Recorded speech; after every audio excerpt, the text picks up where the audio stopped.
Pour la première fois dans le monde, pas moins de 55 sculptures monumentales d'un même artiste sont exposées dans une ville. Résultat, la croisette séparée de bonbons géants aux couleurs des pays qui seront présents les 3 et 4 novembre prochains pour le G20. Chaque pays a son identité, donc les drapeaux, chaque pays est extrêmement fier de son pays, de son drapeau. Les couleurs sont fantastiques et diffèrent selon les nations. Et c'est une grande satisfaction pour moi aujourd'hui d'avoir les drapeaux du G20, les pays invités du G20 et les pays de l'Union européenne ici exposés à Cannes.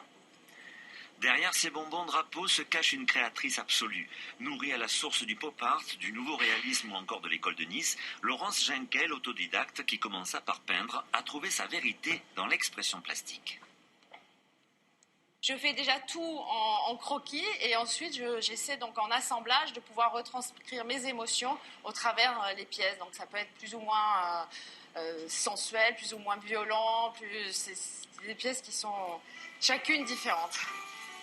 Attention Marcel, vas-y. Des œuvres différentes scellées par une frustration d'enfance qu'elle a voulu exorciser, les bonbons.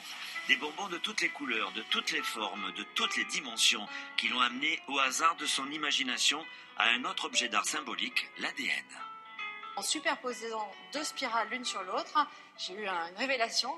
La forme de l'ADN, le squelette de l'ADN, les doubles hélices de l'ADN. Donc cette forme s'est imposée à moi. Et en cherchant plus loin, dans l'ADN, il y a du sucre. Donc on a évidemment un lien direct avec mon bonbon. Sans compter que le chromosome, c'est une forme, donc un X. Les 2 X l'un sur l'autre, on retrouve aussi le squelette de mon bonbon.